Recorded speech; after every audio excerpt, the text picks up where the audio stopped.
com as ofertas, a ação social que é dedicada por cada um dos irmãos. Dito isso, Mateus, Evangelho segundo escreveu São Mateus, capítulo 5, verso 7.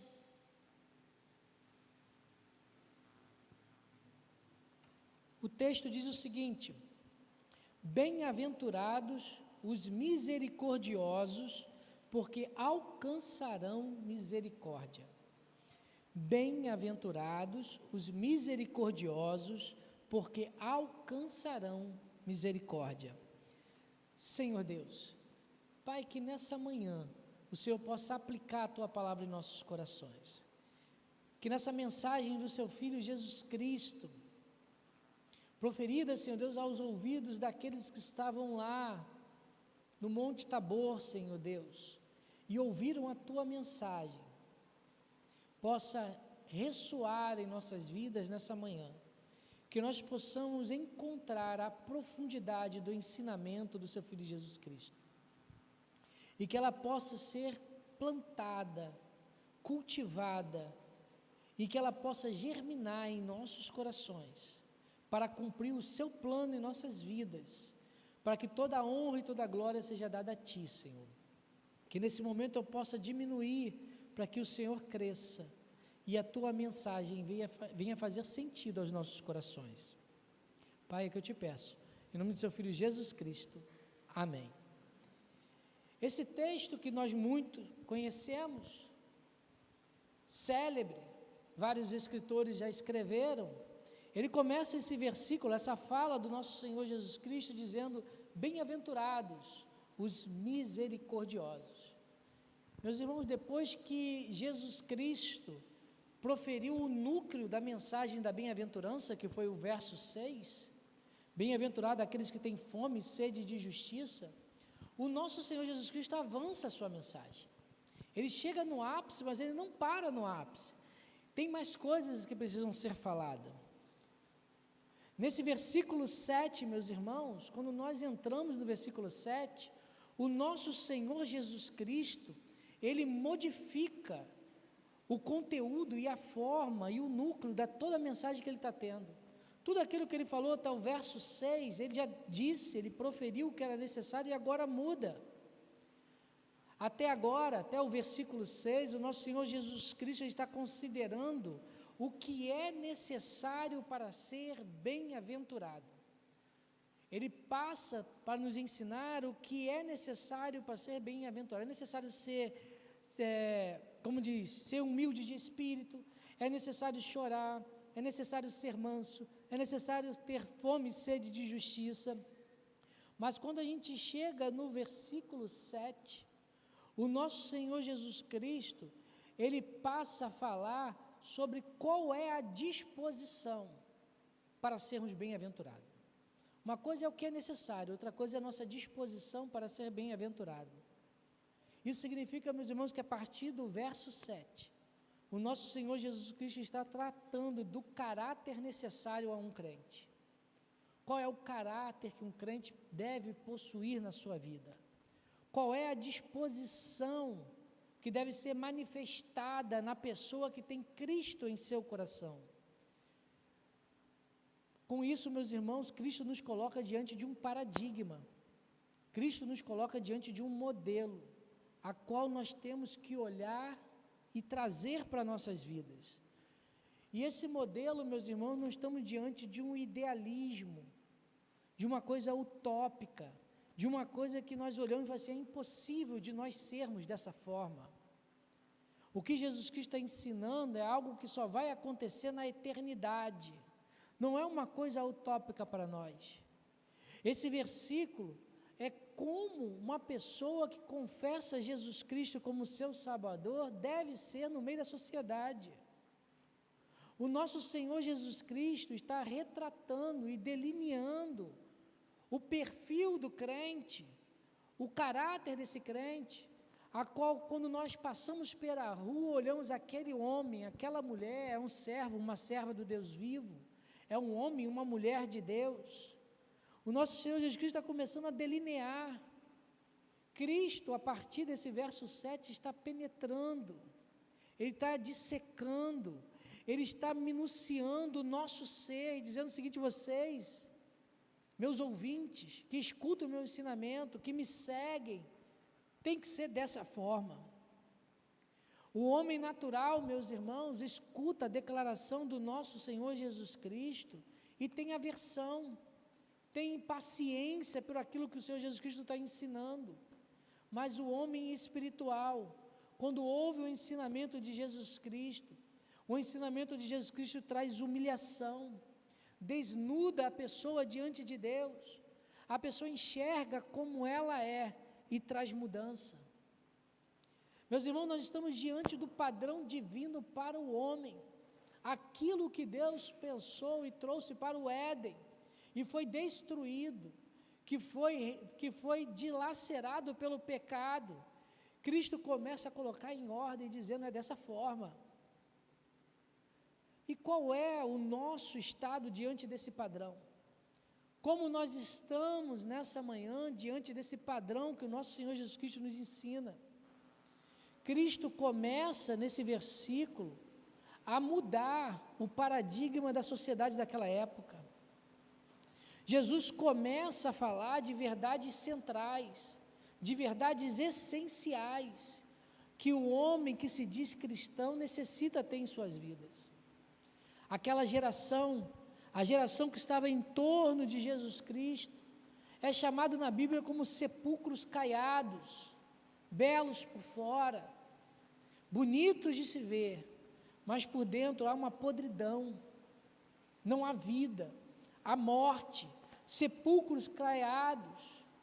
E a partir desse versículo 7, Jesus Cristo começa a reinterpretar a lei de Moisés, porque aquilo que a lei dos homens, que a lei dos fariseus e saduceus começa a colocar como estereótipo, como deve ser visto para a sociedade, Cristo começa a introduzir a lei dentro do coração. E nós vamos ver no decorrer do sermão, isso, Jesus colocando, interiorizando a lei mosaica. Não adultera aquele que comete o adultério, mas aquele que já pensa que está com aquela mulher, já está adulterando. Nós vemos que Jesus Cristo vai colocando a lei de Moisés em outro nível. O Evangelho de Jesus Cristo, quando nós olhamos para a mensagem de Jesus Cristo, o nosso Senhor Jesus Cristo, ele põe a ênfase, meus irmãos, na questão do ser, e não do fazer. Para o nosso Senhor Jesus Cristo, ser é melhor do que fazer. Meus irmãos, ser cristão é a pessoa que é, não a pessoa que faz. Nós temos que ser primeiro para depois fazer. Nós não fazemos para depois sermos. As nossas atitudes são mais importantes do que as nossas ações. Aquilo que nós somos, meus irmãos, na essência, no nosso interior, na nossa vida, é importante, não o que nós possamos realizar no nosso exterior, no meio do convívio social. Essa é a mensagem do nosso Senhor Jesus Cristo. Isso significa que para o nosso Senhor Jesus Cristo, nós precisamos ser crentes, antes de agir como crente. Nós precisamos ser cristãos, antes de agir como cristão. O crente, meus irmãos, é aquele que faz e age por naturalidade, que age porque dentro dele está pedindo para fazer isso. Aquela pessoa que é forçada, que age por forçação do seu próprio pensamento, no meio das pessoas, esse não é cristão.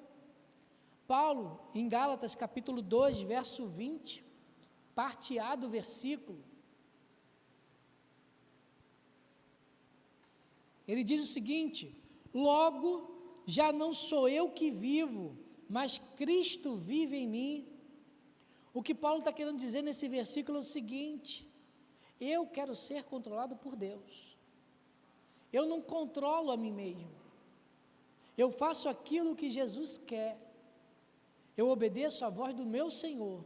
A minha voz, eu deixo ela quieta. eu sigo a orientação dela.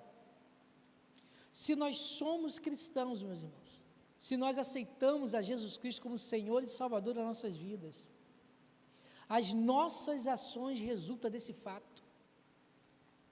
Tudo o que nós fazemos resulta a partir da convicção de que somos quem somos, porque Cristo veio à nossa vida e o Espírito Santo mora no nosso coração.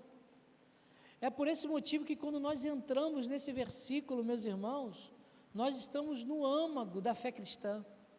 Nós estamos penetrando e entrando naquilo que é mais profundo, que delineia a nossa fé, a nossa vida. A fé cristã, meus irmãos, não é algo que manifesta na superfície do homem, que aparece apenas na carne. Não é como uma camada de verniz que damos numa madeira que está cheia de cupim, que fica vistosa, bonita e brilhosa por fora, mas está toda podre por dentro. É algo que age, é algo que desce até a nossa personalidade, que entra no nosso caráter e na nossa disposição de vida. E por isso que o Novo Testamento começa a identificar isso com algumas palavras que nós falamos naturalmente. Ser cristão é um novo nascimento, ser cristão é ser uma nova criatura, ser cristão é ser renovado espiritualmente, ser cristão é não estar mais morto nos nossos delitos e nossos pecados. A fé cristã, meus irmãos, precisa estar no cerne da existência do homem. Ela acontece do cerne da nossa vida. A nossa fé em Cristo Jesus controla os nossos pensamentos, controla as nossas perspectivas, controla as nossas imaginações, controla os nossos projetos. E além de controlar essas fases da nossa vida, pensamento, perspectiva, imaginação e projeto, ela resulta na nossa atitude, nos nossos atos, nas nossas ações, nos nossos convívios, nos nossos relacionamentos, porque nós somos cristãos. Enquanto, meus irmãos, vivemos a nossa vida, enquanto nós vivemos a nossa vida, nós proclamamos aquilo que nós somos cristãos. Por isso que São Francisco de Assis, ele tem uma palavra que diz o seguinte: pregue a palavra, pregue a palavra, pregue a palavra, se for preciso, fale alguma coisa. Nós pregamos Jesus Cristo com a nossa vida, com as nossas atitudes. A nossa vida inteira anuncia quem nós somos. Quem nós somos. Na nossa maneira de agir, demonstramos a nossa atitude espiritual. Proclamamos se somos humildes de espírito ou não, se lamentamos com choro ou não, se somos mansos ou não, se temos fome e sede de justiça ou não. As pessoas nos conhecem pelos nossos atos. Nós proclamamos aquilo que realmente somos e não podemos esconder isso. O que realmente nós somos, meus irmãos, é demonstrado na nossa disposição. E Jesus Cristo está tratando justamente disso. O texto base, bem-aventurados os misericordiosos, porque alcançarão misericórdia. Jesus Cristo está nos trazendo uma disposição do cristão nesse momento. Jesus nos ensina que o cristão, ele é aquela pessoa que é misericordiosa, que tem misericórdia em sua vida. E esse indivíduo, somente esse indivíduo, ele é abençoado. Somente esse indivíduo, ele é bem-aventurado. Somente esse indivíduo, ele é muito feliz. Bem-aventurados, misericordiosos, porque alcançarão misericórdia. Aí entra, meus irmãos, uma questão de pergunta, a gente começa a fazer em nossa mente. O que o nosso Senhor quis dizer com isso?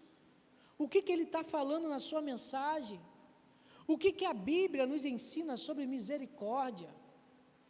Podemos dizer a cada um de nós, a nós mesmos, que somos misericordiosos?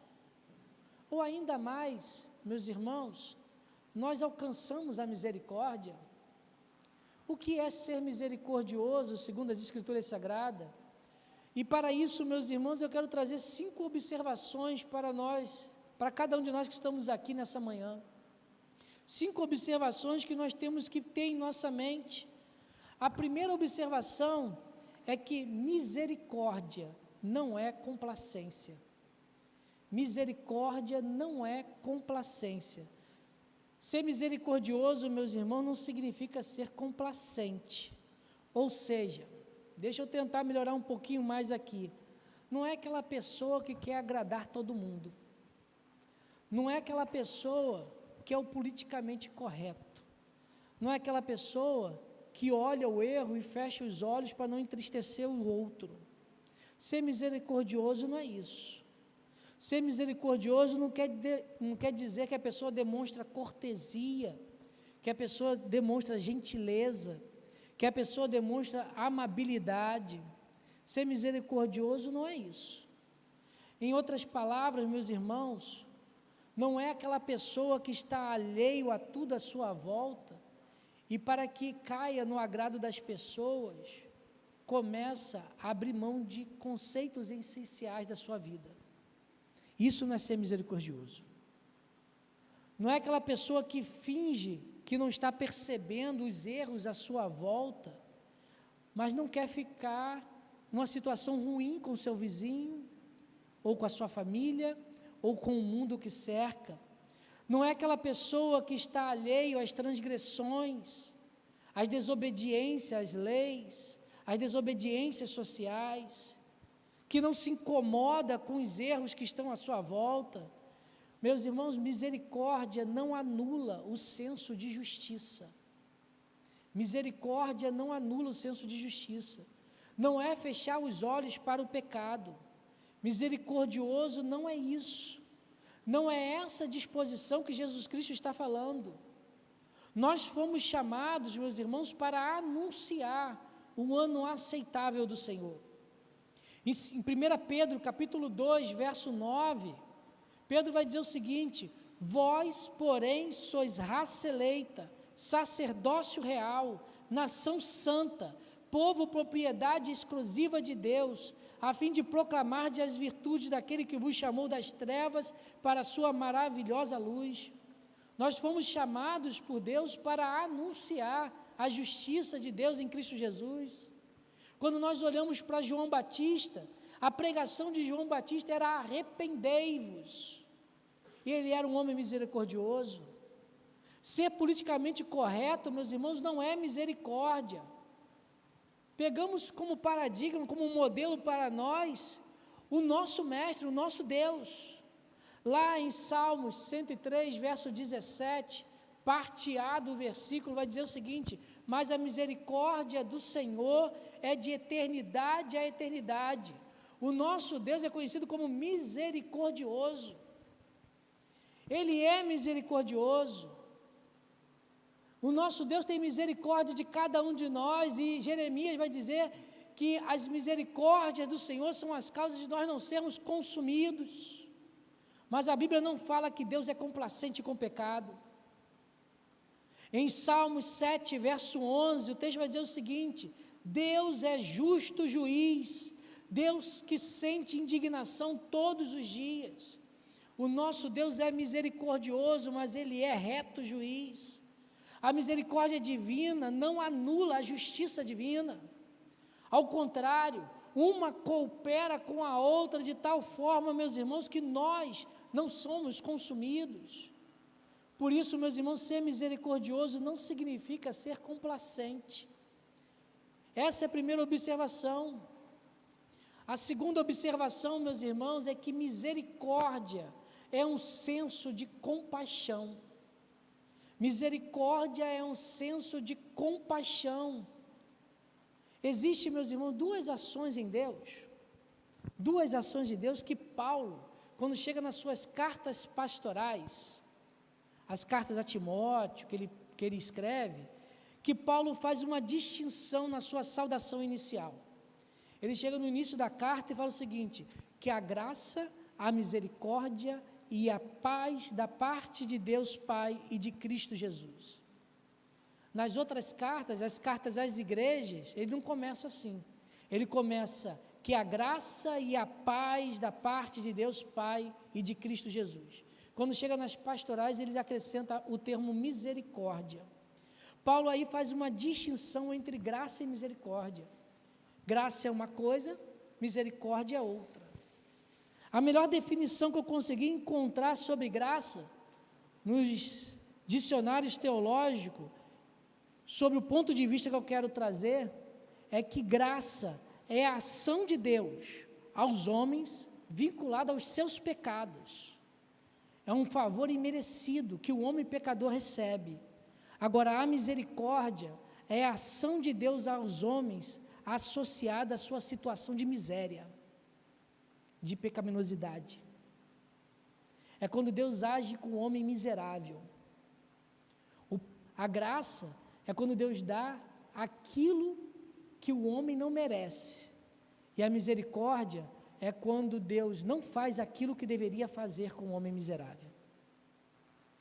Misericórdia, meus irmãos, aponta para um senso de compaixão, de ter compaixão, para um desejo de aliviar o sofrimento do próximo.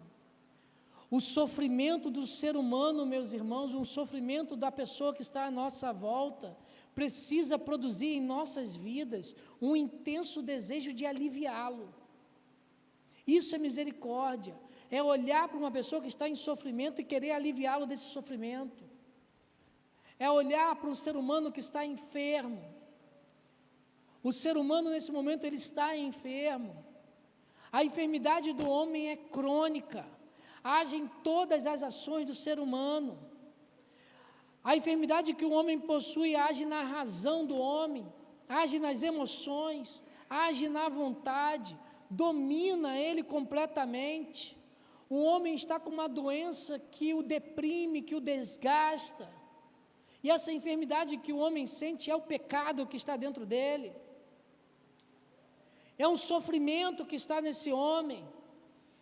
O ser humano ele é escravo do pecado, e o homem peca porque é pecador.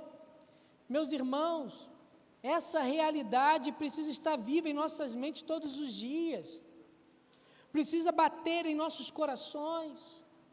Será que cada um de nós conseguimos entender essa realidade que passa, um homem que passa aqui na frente, uma mulher, uma pessoa que está dentro do ônibus, uma pessoa que está indo para o trabalho, voltando do seu trabalho, ou melhor, meus irmãos, as nossas ações, as suas reações, atentam para essa realidade na vida do ser humano, que o ser humano está em pecado, seja em casa, seja na escola, seja na faculdade, seja no trabalho, seja aqui na igreja.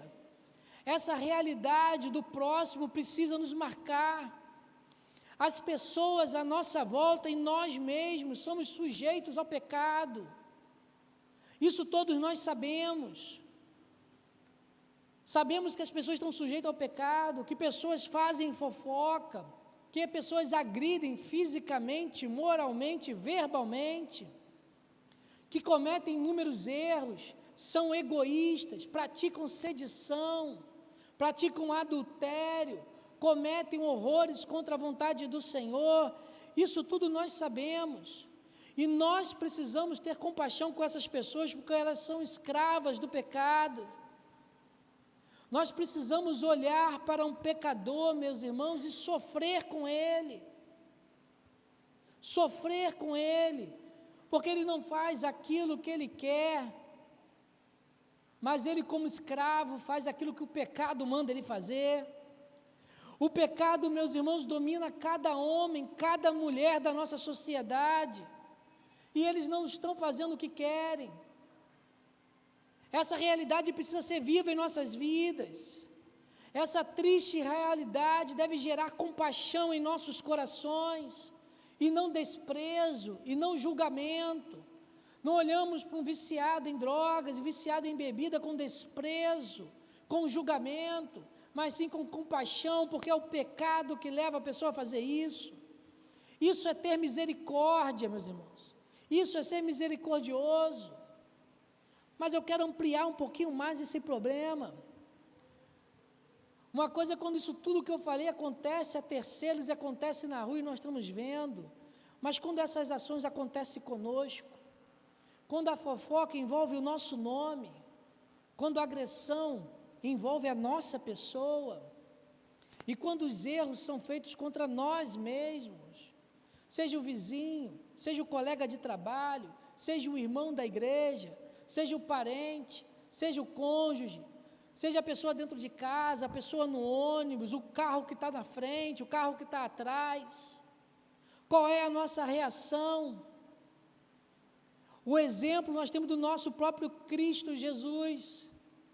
O Deus Todo-Poderoso envia o seu Filho, o Filho de Deus veio ao mundo para cuidar e para curar as nossas misérias. Por isso que o nosso Deus é misericordioso. Nós somos curados da nossa miséria em Cristo Jesus. Meus irmãos, nós fomos chamados para sermos misericordiosos, para ter compaixão com os pecadores. A terceira observação que eu quero trazer para a nossa meditação é que misericórdia é um profundo senso de tristeza. Misericórdia é um profundo senso de tristeza. Não basta ter compaixão do pecador, não basta. Compaixão, meus irmãos, é uma volição interna, é algo que está dentro do nosso coração.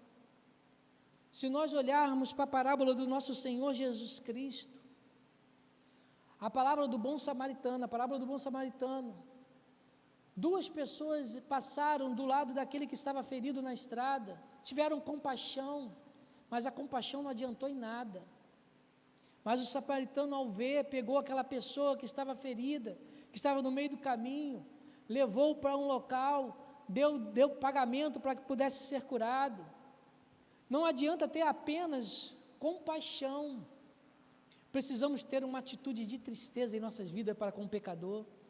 Meu irmão, a situação de cada pessoa nesse mundo deve nos fazer chorar, deve nos contristar, deve mexer com a nossa vida, com a nossa personalidade. A violência desse mundo, meus irmãos, que nos cerca, não é causado por governo humano nenhum, é causado porque o príncipe desse século age em todos os governos. Não é porque, meus irmãos, está um homem que não é cristão no poder, ou que o mundo está na mão dos banqueiros, e rege aquilo que os bancos mandam, mas tudo acontece porque quem é o príncipe desse século é Satanás, e a violência que nos cerca é fruto do pecado na vida de cada ser humano, e isso precisa nos fazer chorar, porque, meus irmãos, o traficante não é traficante por si mesmo, ele é porque ele é escravo do pecado e ele trafica. O assassino, ele não é por si mesmo, é por causa do pecado que é nele, e isso deve nos fazer chorar. Em Romanos capítulo 7, verso 18, diz o seguinte: porque eu sei que em mim, isto é, na minha carne, não habita bem nenhum, pois o querer o bem está em mim, não porém o efetuá-lo. O pecado corrompe a humanidade como um câncer terminal, que não faz com que a humanidade faça aquilo que foi feito para fazer. As ações de cada pessoa, de cada indivíduo são conduzidas pelo pecado, e a nossa compaixão deve exteriorizar com tristeza, com empatia. O sofrimento do próximo, meus irmãos, deve embarcar as nossas motivações e nos entristecer. Meus irmãos, o ser humano, sem Jesus Cristo, morrerá eternamente.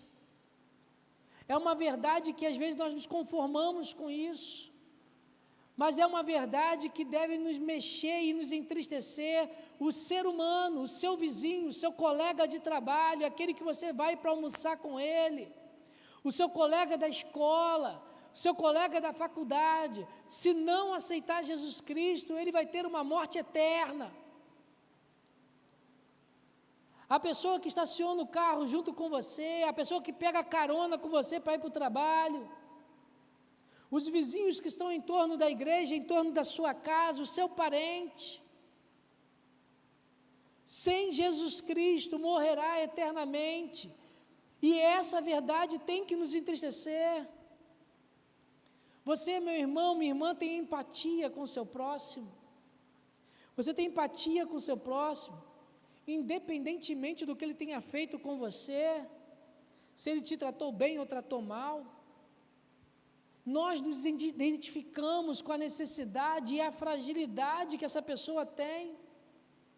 Nós nos inclinamos para ela, oramos para ela.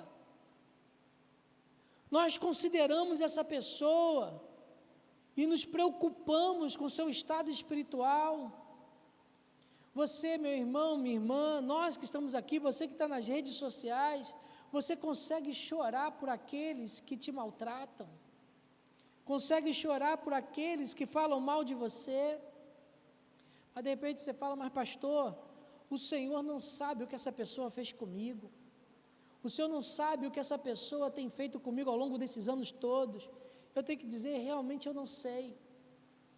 Realmente eu não sei o que você tem vivido. Mas o que eu sei é que nosso Senhor Jesus Cristo, quando estava na cruz, Ele disse, Pai, perdoa-lhes, porque eles não sabem o que fazem. O que eu sei, meus irmãos, é que Estevão, quando estava sendo apedrejado, ele virou para o Pai e disse, Senhor, não lhes impute este pecado. Como que nós estamos agindo com as pessoas à nossa volta? O nosso coração deve ser tomado, meus irmãos, de compaixão e de tristeza com o nosso irmão. Com o irmão que está na frente, com o irmão que está atrás, com o irmão que está do lado, com o irmão que está do outro lado. Essa compaixão e essa tristeza tem que estar em nossas vidas, porque nós fomos chamados para sermos misericordiosos, para termos tristeza diante do pecado que escraviza a humanidade. A quarta observação, meus irmãos, que eu quero trazer para a nossa meditação, é que misericórdia é um senso de piedade.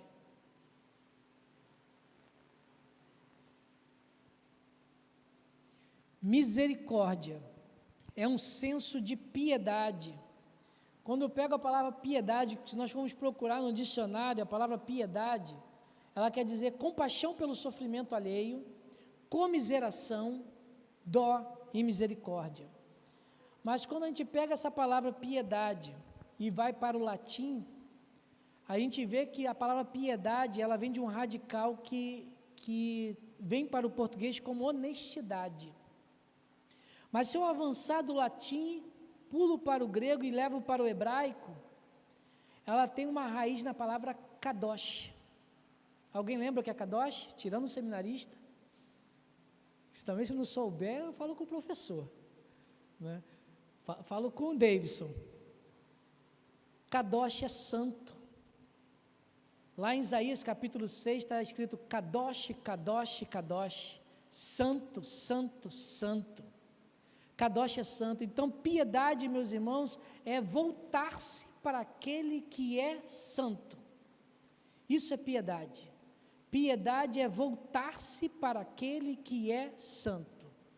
Isso significa, meus irmãos, que a misericórdia deve estar no espírito do homem.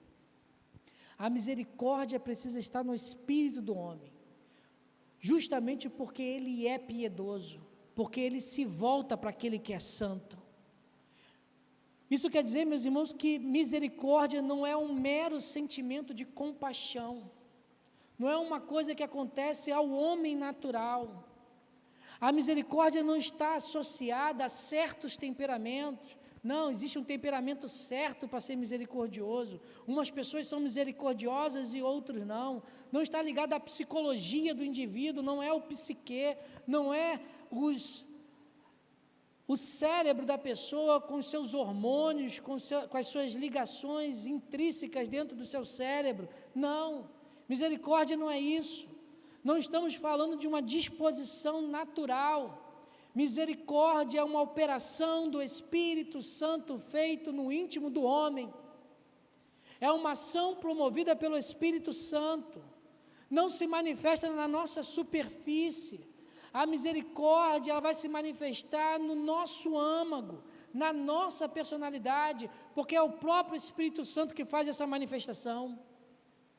Nós fomos chamados pelo Espírito Santo para sermos misericordiosos. É um resultado do nosso novo nascimento, é um resultado de sermos nova criatura, é o resultado, meus irmãos, de estarmos diante da presença de Deus. Aquele que está em Cristo é nova criatura, e quem é nova criatura é misericordioso.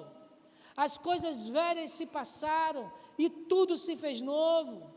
Será que nós podemos compreender isso? O cristão é misericordioso porque ele é uma nova criatura, porque ele é um cidadão do céu. Nós começamos a oração lendo Apocalipse capítulo 21, começamos esse culto lendo Apocalipse 22.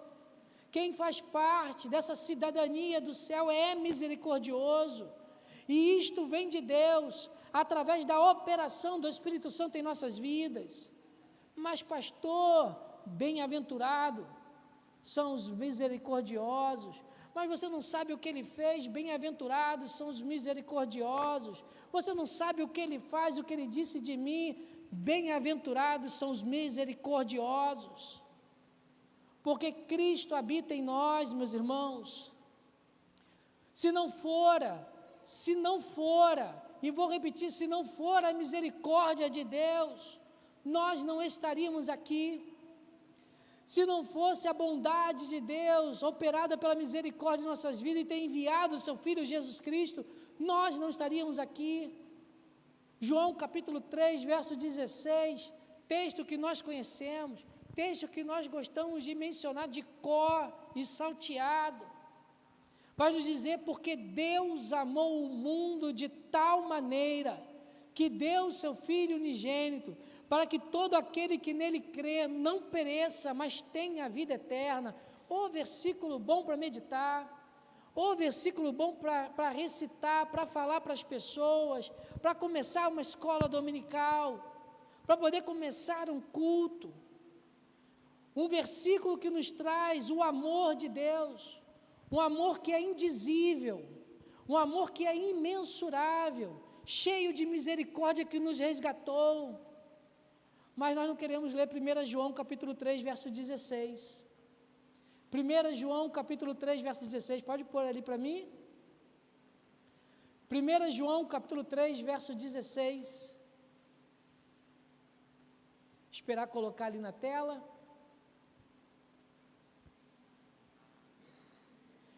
Nisto conhecemos o amor, que Cristo deu a sua vida por nós, e nós devemos dar a nossa vida pelos irmãos. João 3,16 é excelente para nós falarmos, mas 1 João capítulo 3, verso 16, esse eu quero fugir dele. Nisto conhecemos o amor, nós conhecemos o amor, nós conhecemos o amor de Deus manifestado em Cristo Jesus na cruz do Calvário. Cristo deu sua vida por nós e nós devemos dar a nossa vida pelos nossos irmãos. Meus irmãos, nós fomos chamados para sermos misericordiosos, para termos piedade. Quinta e última observação: a misericórdia alcança misericórdia. A misericórdia alcança misericórdia. Bem-aventurado os misericordiosos, porque alcançarão misericórdia. Como, meus irmãos, a segunda parte desse versículo é mal compreendido pelos homens. Como que nós compreendemos mal essa segunda parte? Muitas vezes, meus irmãos, algumas pessoas, inclusive no púlpito, alguns pastores, vai dizer que nós recebemos misericórdia se nós demonstrarmos que temos misericórdia. Que nós recebemos a misericórdia divina quando nós somos misericordiosos. Se nós tratamos essa segunda parte dessa forma, nós estamos falando que existe mérito e não graça diante de Deus.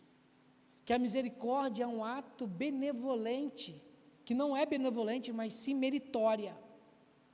E não é essa a interpretação correta, porque se nós usarmos essa interpretação, o resultado que seguiria a partir dela é que se Deus julgasse a partir dessa afirmação, ninguém se salvaria.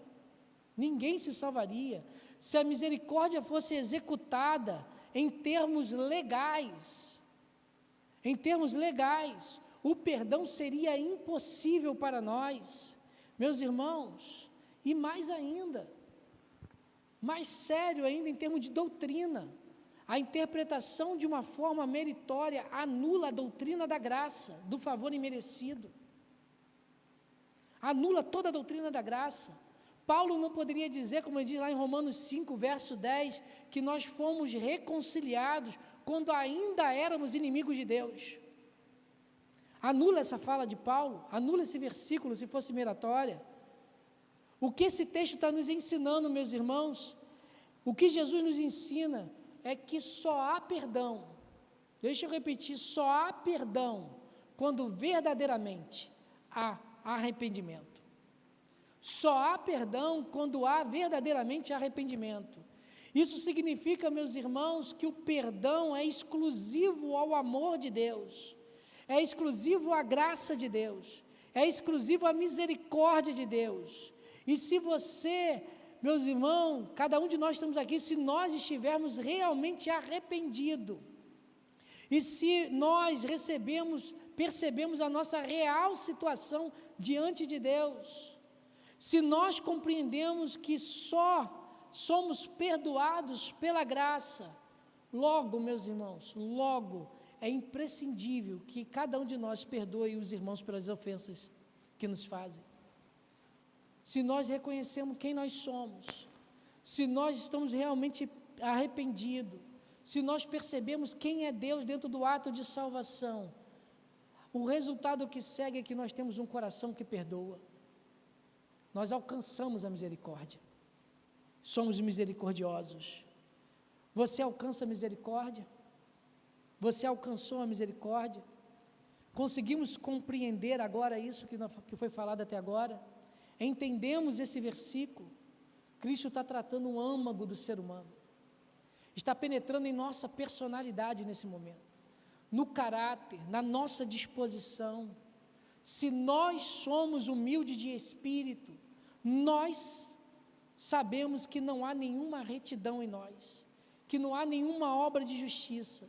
Nós falamos como Paulo em Romanos 7, 24, miserável homem que sou, quem me livrará do corpo desta morte?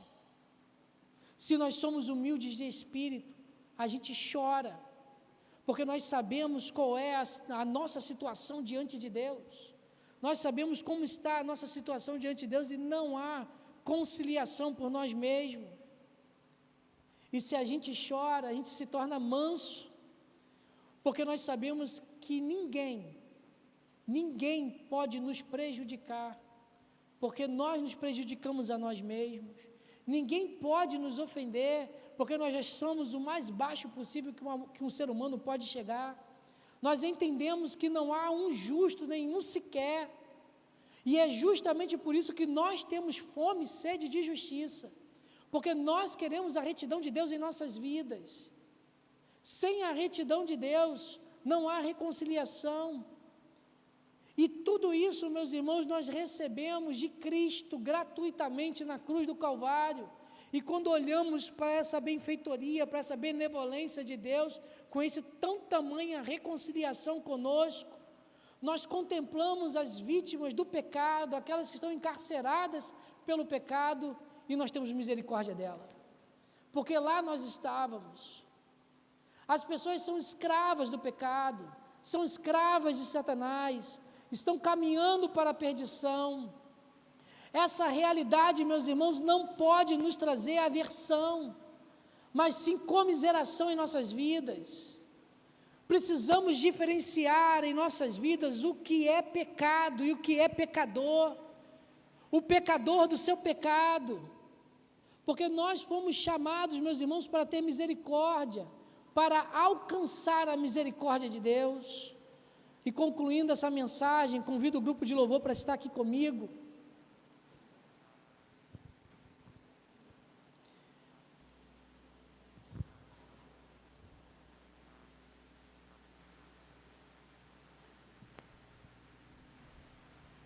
Bem-aventurados os misericordiosos, porque alcançarão misericórdia. Meu irmão, minha irmã, você que está em casa, quem é a pessoa que nesse momento você precisa perdoar? Quem é a pessoa que você precisa perdoar nesse momento? Um irmão da igreja? Um colega de trabalho? Um parente? Um tio? Um pai? Um filho? Quem nesse momento é necessário que você exerça misericórdia? Porque hoje o Senhor nos traz um momento para nós alcançarmos a misericórdia. A quem há muito tempo você está afastado e não sabe nem mesmo o que a pessoa praticou.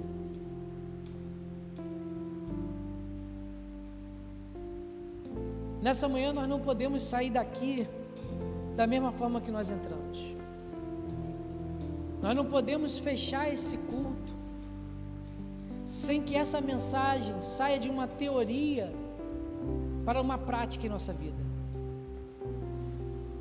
Nessa manhã pede ao Senhor para Ele renovar o seu coração. Coloca a sua mente, coloca as suas ações, coloca a sua vida nesse momento naquela pessoa que te ofendeu, naquela pessoa que você tem marcado com dor, com dolo em sua vida, nas ações que ela praticou no passado.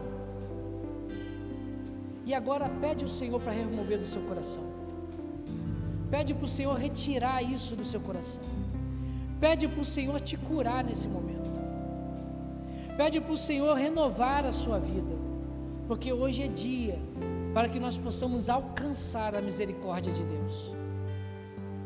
Nessa manhã, meus irmãos, nós precisamos ser mudados. Você precisa ser mudado. Você precisa ser transformado. Precisa ser renovado diante do Senhor nesse momento. Você precisa, meus irmãos, mais do Senhor na sua vida.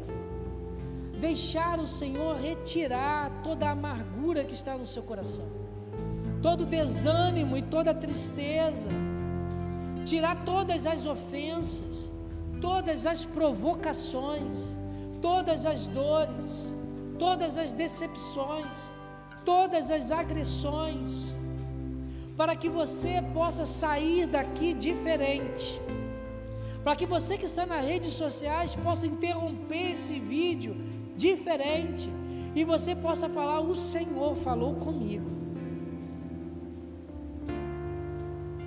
Porque o Senhor é aquele que renova nossas vidas, o Senhor é aquele que restaura a nossa sorte. Você vai olhar para as pessoas diferente, vai olhar para aqueles que estão ao seu lado diferente, porque nessa manhã o Senhor Jesus Cristo está levando perdão em sua vida. Bem-aventurados misericordiosos, porque alcançarão misericórdia. Assim, meu irmão, minha irmã, meu amigo, minha amiga, você será bem-aventurado, será bem-aventurada, porque o Senhor é aquele que te renova nesse momento.